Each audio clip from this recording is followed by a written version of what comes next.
Because every child in Virginia deserves to know that all the grown-ups in their life and in their community are committed to ensuring that they have the best education possible. In Virginia, we are lucky because we get to go to the polls in November and say we deserve more than what we are seeing in Virginia.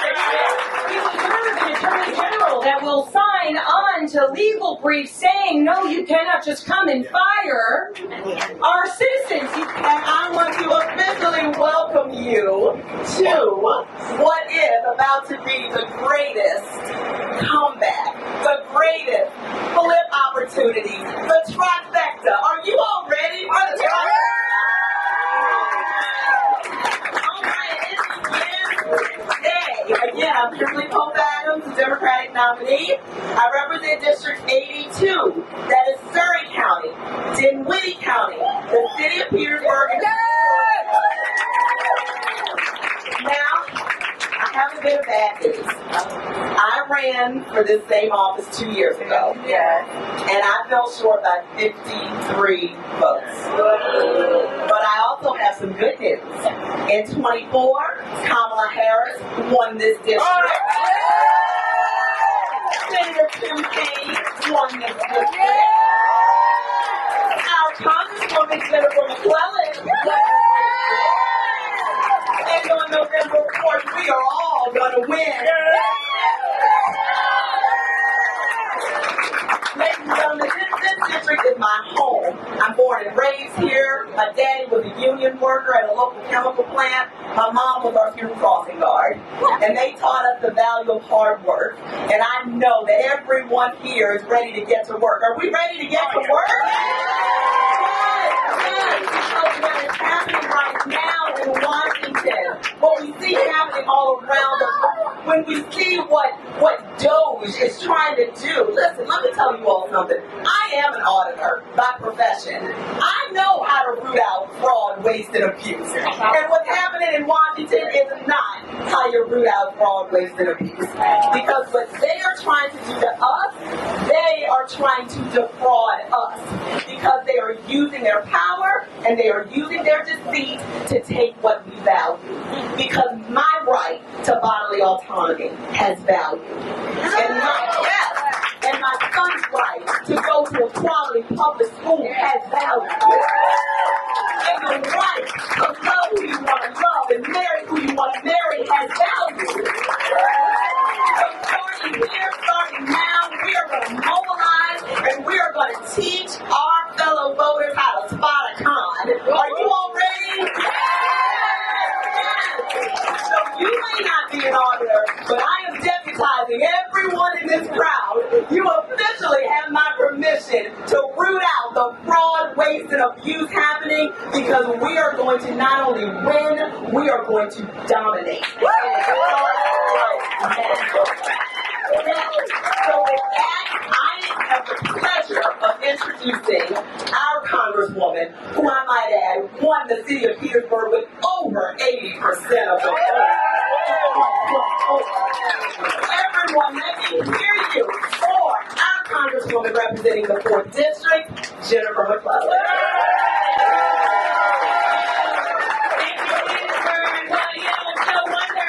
Petersburg so handily, considering that it is my birthplace. And I am excited to welcome the next governor, lieutenant governor, and attorney general of Virginia to my birthplace, hometown, Petersburg, Virginia.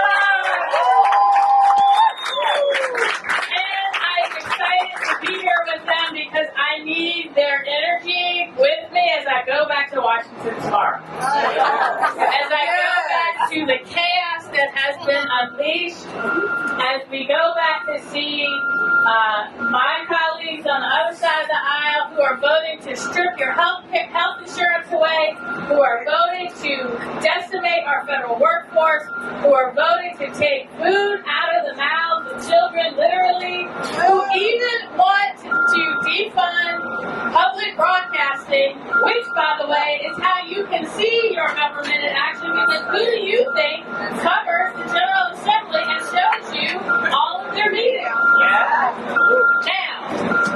I have been so profoundly disappointed not only about what's happening in Washington, about the fact we don't have a governor right now who is fighting for Virginia, who is fighting for our federal workforce, who is fighting to lower our costs, who is fighting to make sure we have the best schools in the country, who is fighting to make sure that everyone gets a chance to succeed. And that's why I want to make sure that come January 2026, we are not putting in Glenn Youngkin 2.0. We are not putting in people who are going to cheer what's happening in Washington, but we're going to elect and inaugurate Abigail Spanberger,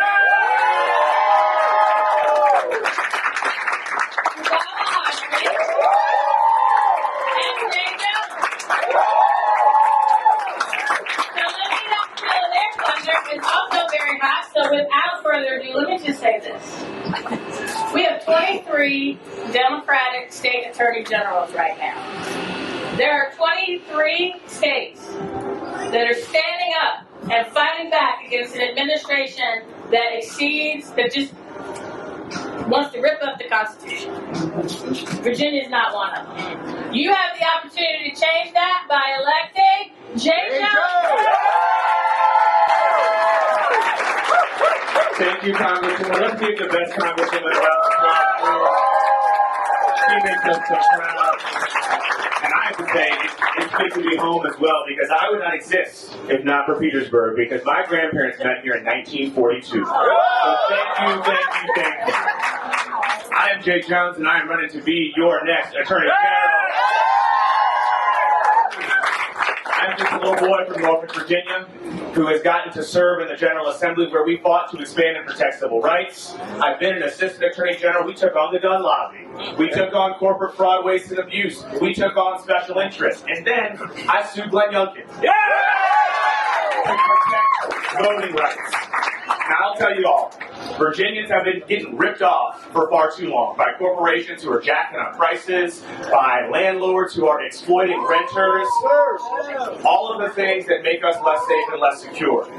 We need someone who's going to step up, who's going to protect civil rights, including a woman's right to an abortion here in Virginia, who's going to go after corporate abuse, who's going to protect our environment, clean air and clean water for everybody. You have my promise that I will fight for those things as your next Attorney General every single day. And I wish that I could say that we had an Attorney General who was fighting to protect us. But when Donald Trump blazed these tariffs on us, Jason Miyares didn't do a single thing. That's right.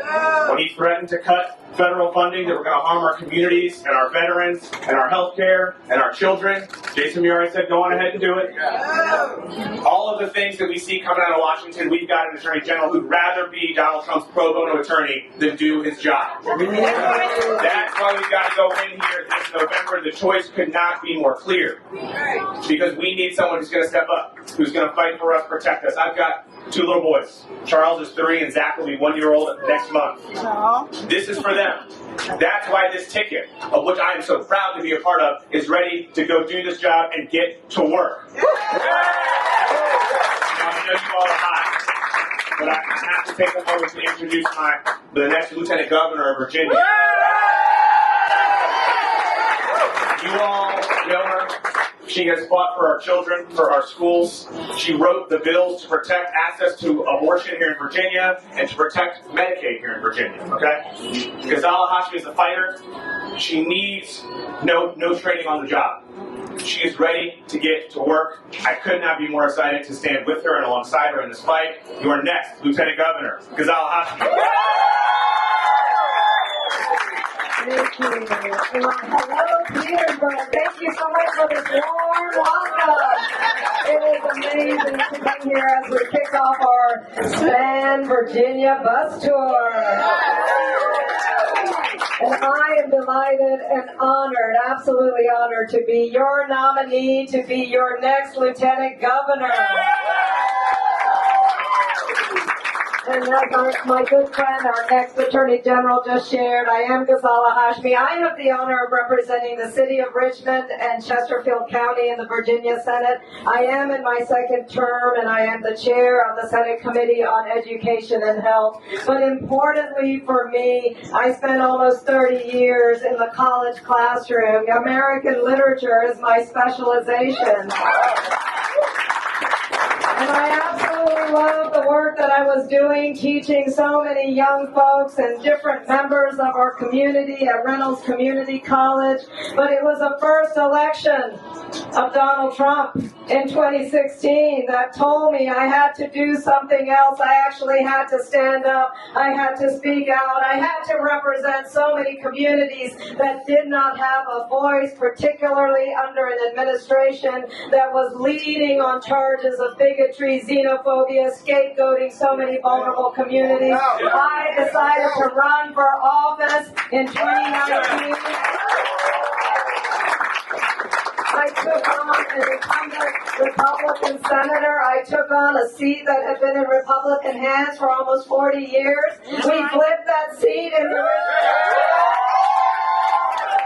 we brought in the majority, we brought in the trifecta for Governor Northam, and we got to work right away. We passed the ERA, we passed the safety legislation, we passed the reproductive health care, carried by my good friend, then Senator McClellan, and we passed so much legislation to improve public education. Well, in 2024, when Donald Trump was sadly re-elected, I knew I had to do something else. I knew we had a responsibility to make sure we elect state-level leadership that is strong, competent, and ready to hit the ground running, because these next few years are going to be so critical to protect the progress that we have made. I'm ready to do that, and I can't tell you how exciting it is to be a part of this amazing ticket. Yeah. We have the energy to drive. We are going to send a loud message in 2025 to the rest of the country, because everyone is waiting to see how we do, what we perform this November. Now, I just want to say one thing. I like to remind everybody about our Constitution, and most especially remind people that the very first word of our American Constitution begins with a word that is inclusive, that represents all of us, and that word is we, as in we the people. I know for certain is that we the people are stronger together, we the people are more compassionate together, and we the people of this Commonwealth are going to send a loud message to the rest of this country and to all of us. Let's go get this going. It's my absolute honor to introduce someone who needs no introduction, but I can't tell you how inspiring she has been for me. You know, when I first saw then Congresswoman Abigail Spanberger running for that seat, taking on a Dave Brat, challenging what the status quo was, she sent a message to so many women across Virginia and across America that it's time for women's leadership. And we have waited far too long in Virginia. We need a woman to be governor. We need a Democratic woman to be governor. It's my honor to introduce our next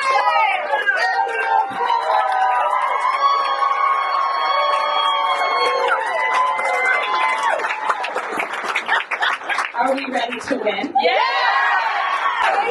It is amazing to be here. Thank you, Petersburg, for welcoming us.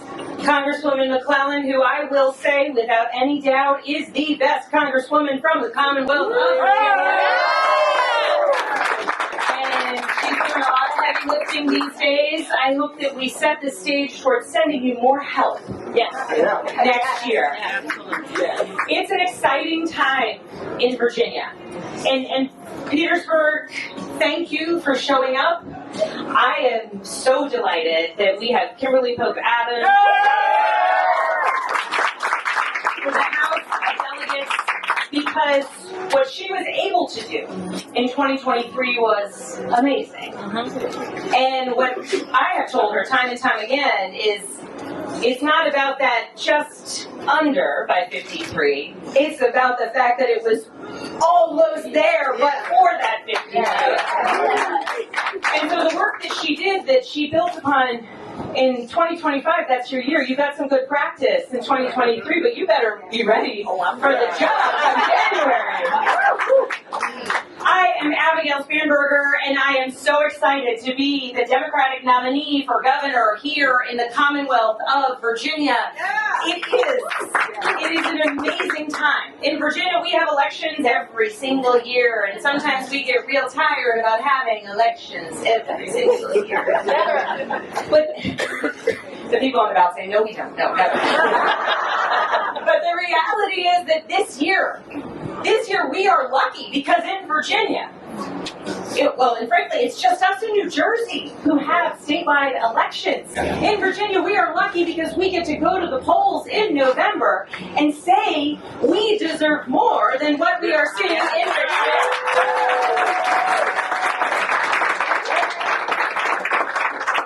We deserve an attorney general who will stand up for the people of Virginia.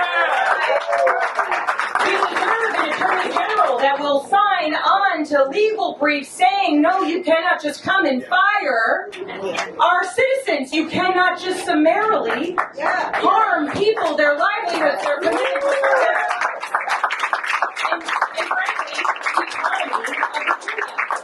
You cannot just attack a community or our Commonwealth, and that's who we have in our nominee for Attorney General, Jay Jones, someone who will use his experience to stand up for and fight for the people of Virginia. And so I'm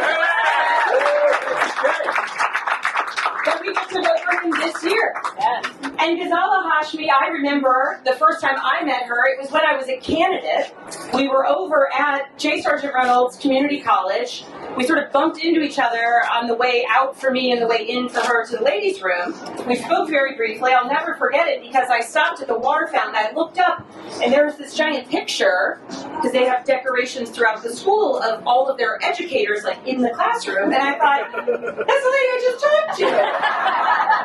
And so from that point on, she was memorable for me because here she is, an educator engaged in politics, because if you care about our educational systems, whether it is K through 12, our community colleges, our colleges and universities, or our early childhood education, we must engage in politics. Because in Virginia, we are facing real challenges. They are not necessarily unique to us, a shortage of teachers in the classroom, a hardship recruiting and retaining educators.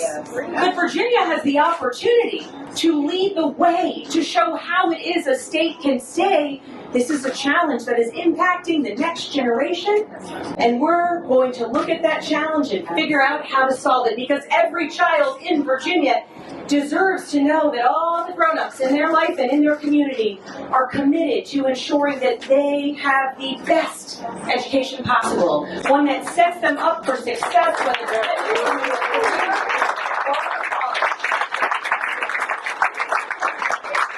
and your experience, not just as an educator, but as chair of the Education Committee, is why I am so excited that she is our nominee for Lieutenant Governor. As I've been campaigning everywhere I travel, I hear about the challenges that people are facing in every corner of Virginia.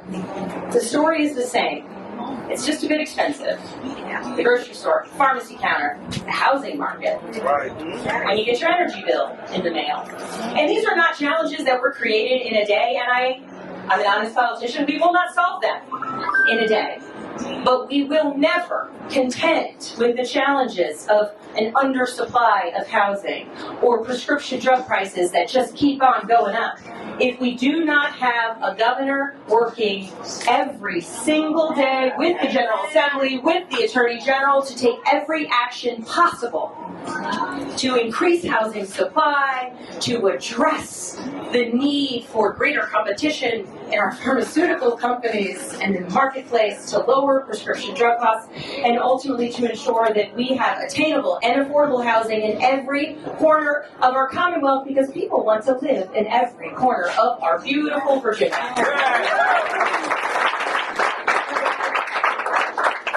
And the driving force for me is I'm a mother of 3 school-age daughters. And everything I do on this race is informed by the fact that I want to ensure that every kid, everywhere, and thank you for being here, my friend. It's good to see you again. Hi. It's very hot, I know.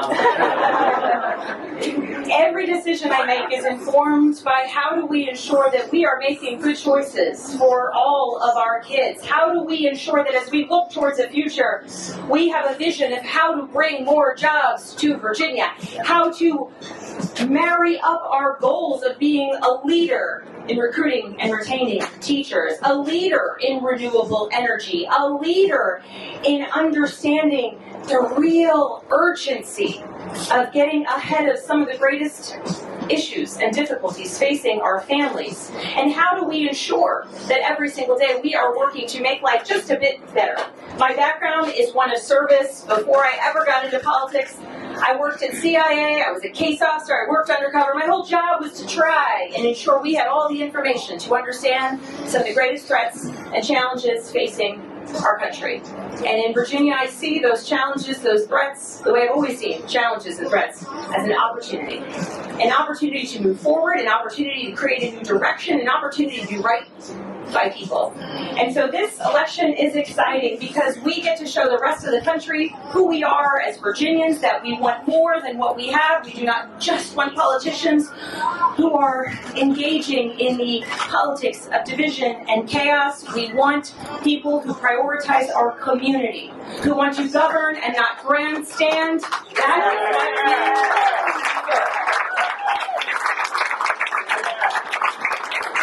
And so we're traveling across Virginia. We are doing the work. We will work every single day to make sure that people all across the Commonwealth know why we are asking for their votes in November, and we need your help to do it. Please, please, please, for the folks who say, oh, everything's tough, I can't bear to watch the news, tell them that that should be a motivation. That in fact, we don't turn away from the challenges, but we say, you know what, this is our opportunity.